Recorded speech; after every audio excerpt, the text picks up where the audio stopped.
Hello everyone, this is Jackie Williams, and today I want to share with you a very quick and easy, wonderful card idea. And for my sample, I'm going to be using the Wonderful World stamp set, and this is a celebration gift available during July and August 2022, free with purchase.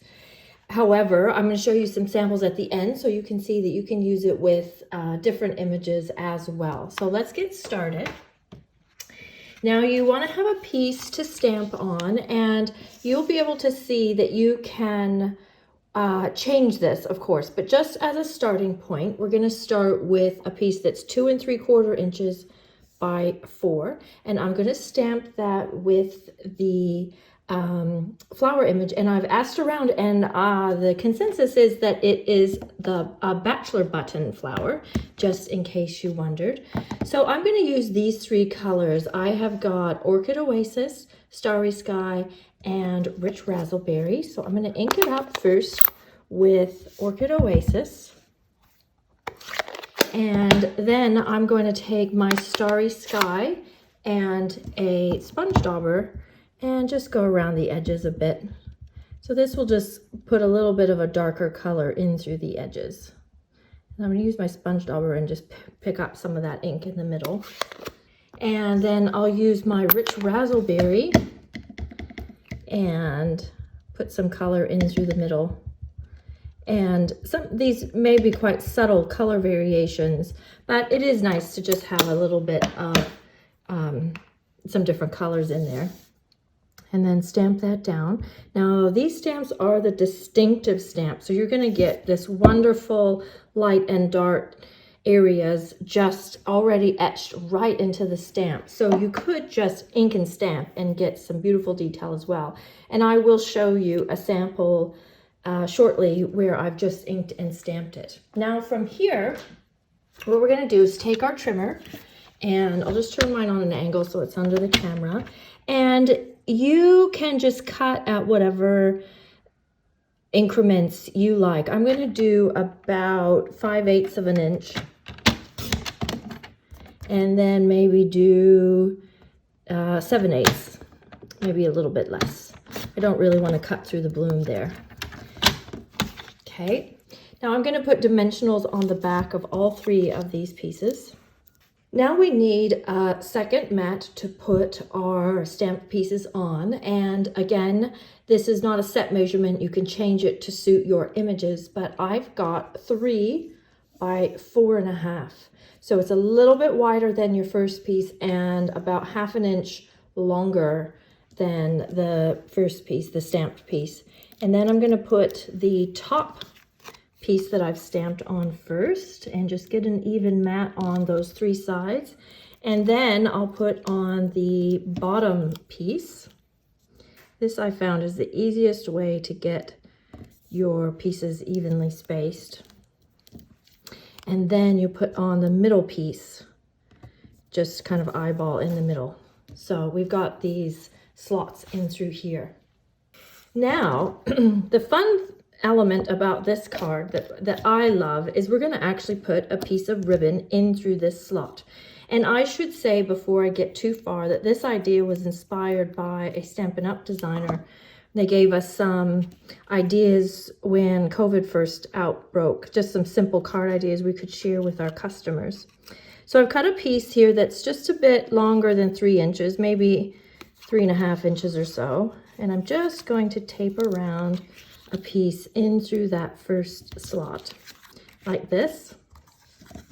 And then I'm going to create a bow, and you can just create a bow however you like to create them. So I'm just making a series of loops around my fingers and cutting those off. And then you want to cut a second piece that's about this long. So those loops that I've made on my fingers, I'm holding on to the ends. I'm just going to fold those loops in half to create like a figure 8 sort of a look like this.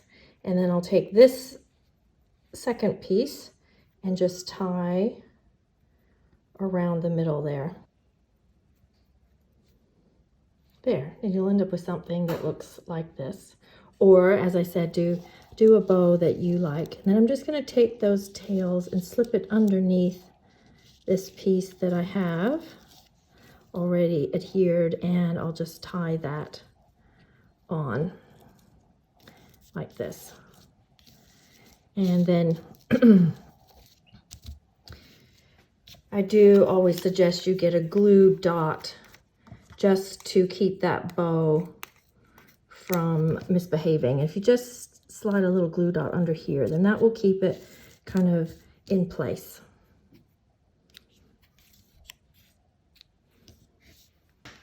And that is the basic concept. You stamp an image, you slice off a few pieces, then tie a ribbon through the slot. So now let's just finish up the rest of our card. So I've got a Starry Sky card base, and then I've got a piece of white. I've embossed this one with the Hive folder just to go in the background. And then I am going to add one more layer behind here just so it's not white on white. Although actually there's nothing wrong with that. I quite like that look as well.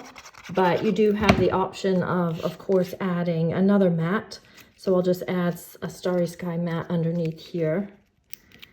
And then we'll just add some embellishments. So which do you like best? I've got the white sequins that are new in the Christmas mini catalog or holiday mini catalog. I've got the solid faceted gems. I have the iridescent rhinestones, or I have the in color dots.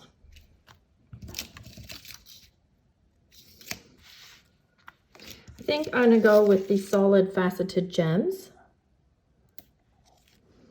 So you can just do 3 or 5 or however many you want to do, or you could even mix your embellishments together. And then for the inside of the card, I am just going to take this stamp, and it probably still has enough ink on it that I'll just stamp that again. Yep, that can stamp pretty well. Then I'll place that on a mat of Orchid Oasis. So there's a bit of a contrast with the Starry Sky card base. And there you go. So this is a card that you could put together quite quickly. So here's another version. This time I've used the brick background. And then this version, I have just stamped straight with Night of Navy. So I didn't do the color mixing on the image like I did on these samples. So that's just a quick stamp, and then slice and put the pieces together, and then added a little tag as well. So you can see how beautiful that stamps out, even just inking and stamping. It's gorgeous. And then we have this one using the Sending Smiles, where we have our images, the stems and the petals and the center of the flower, all separate images. So you can stamp them up easily in different colors. And this time used linen thread through my little slots and made this one a little more vintage. Then my next sample is I've done a Christmas version. This time I've used the Candy Cane Designer Series paper rather than stamping. And I have embossed the background behind the image this time, and then used the die from the Candy Cane suite behind, and then those really fun sequins in that suite as well. And this time I put the bow right in the middle because my images here are quite centered, so it's just a slightly different look. And then this version, I've done a slimline card, and this time I have done the slicing vertically rather than horizontally, and I've just stamped a whole lot of the Wisteria stamp from the Wisteria Wishes bundle, and then just added a simple ribbon and a note. So all of these are pretty much the same concept, just different sorts of images and or orientated slightly differently, but have fun with that. If you enjoyed this video, please share with your friends, leave me a comment, and of course subscribe, and I'll see you next week. Happy stamping, everyone. This is Jackie Williams. Bye-bye.